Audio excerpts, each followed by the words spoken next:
Hello, everyone. Today, I'm sharing with you why is there such a big difference in sales for the same product under different home decor styles? This is a question that many sellers encounter when comparing with competitors or reviewing their own historical data and feel confused and even resentful. You may have encountered this situation. The products are almost identical, the prices are similar, and even the supply chains are the same, but the other company sells very well, while you consistently fail to perform. So you start to wonder, is the platform biased? Is the other company investing more? Is it just luck?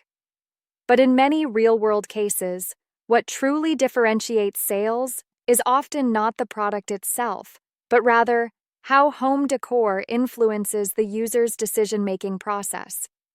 Below, I won't discuss how good the design is, but rather, I'll break down the root cause of this difference from three perspectives: user behavior, decision-making efficiency, and psychological experience. First, the conclusion. The sales gap stems from who helps the user make a decision faster. This is the most crucial point. The fundamental reason for huge sales differences for the same product is often singular. Which seller helped users make a purchase decision faster and more smoothly? It's not about who provides more information, nor whose page is more complex, but rather, who made users hesitate less. Second, users don't carefully compare every single seller for the same product. This is a reality many sellers overlook. We always assume users will carefully examine parameters, compare meticulously, analyze rationally, but real user behavior is often glance around, get a feel for it, decide whether to continue browsing. In this process, the role of product design isn't explaining the product, but filtering and eliminating. Whose page is easier to understand, more organized, less interruptive users are more likely to stay, and sales will naturally accumulate.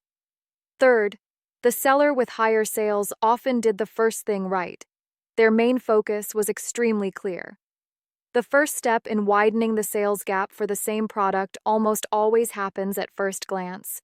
Shops with high sales usually clearly tell you which one I most want you to buy. Low-selling stores often exhibit the following characteristics. They offer everything but lack focus. The result is that users have to choose, judge, and bear the risk of making the wrong choice. Every extra step of thought increases the chance of customer churn. Store design isn't about presenting products, but about organizing information order. This is a crucial yet often overlooked point. For the same product, with almost identical information, the order in which the information appears completely changes the outcome. High-selling pages typically: first, the conclusion, then, the reasons. Finally, supplementary information. Low-selling pages commonly suffer from disorganized selling points, jumpy order, discussing this and that. As users constantly re-understand, their purchase intention is gradually eroded. It's not that you're wrong, it's that you're disorganized. Whether store design saves users effort directly determines conversion rates. This is a hidden factor that differentiates stores. High-selling pages typically achieve the following: short selection paths, key information clearly visible, no need for repeated browsing. Low-selling pages, on the other hand, often force users to flip through several screens, piece together the logic themselves, find the key information independently. This leads to a natural user thought: a bit tiring, I'll look at other stores. Effortless browsing is a major driver of purchases. 6. For similar products, trust is amplified or weakened by store design. Many sellers say, "Our products are the same, why is it more trustworthy?" However, users' judgment of trustworthiness is not entirely based on the product itself, but on the overall experience. If a page feels clearly structured, responsive in its expression, stable in its pacing, users will subconsciously judge, "This store seems more reliable." Conversely, if a page is hasty, noisy, overcrowded, even with the same product, trust will significantly decrease. Store design is an amplifier of trust. 7. Sales gaps are rarely widened overnight, but rather gradually, little by little each day. This is a crucial understanding. The impact of store design rarely results in change today, explode tomorrow. More often, it's the same 100 visitors, you convert 3 orders, he converts 5. The difference isn't initially obvious, but over time, the data gap amplifies, the platform starts to favor certain sellers, and finally, it looks like, how did he suddenly sell so much? But fundamentally, the difference was already written in the page design.